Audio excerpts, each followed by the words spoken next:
আসসালামু আলাইকুম। অর্থনৈতিক শুমারি ২০২৪-এ লিস্টার হিসাবে কাজে অংশগ্রহণ করেছিলাম। আল্লাহর রহমতে অর্থনৈতিক শুমারির ১ম ধাপের কাজ সম্পন্ন হয়েছে। আজকে উপজেলা অফিসে ট্যাব এবং ম্যাপ জমা নেওয়ার দিন। কাজের সময় বাড়ানো হয়েছিল কিছু সমস্যার জন্য। আপনারা জানেন নেটওয়ার্কিং কিছু ইস্যু ছিল, সেজন্য কাজের সময় বাড়ানো হয়েছে। আল্লাহর রহমতে কাজ সঠিকভাবে সম্পন্ন হয়েছে।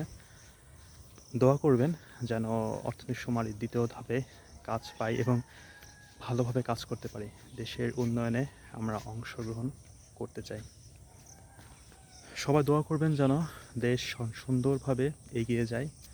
কোথাও কোনো দুর্নীতি, চাঁদাবাজি এগুলো না থাকে আর। ডক্টর ইউনূসের শাসনামলে অবশ্যই আমার বিশ্বাস দেশ অনেক ভালো চলবে।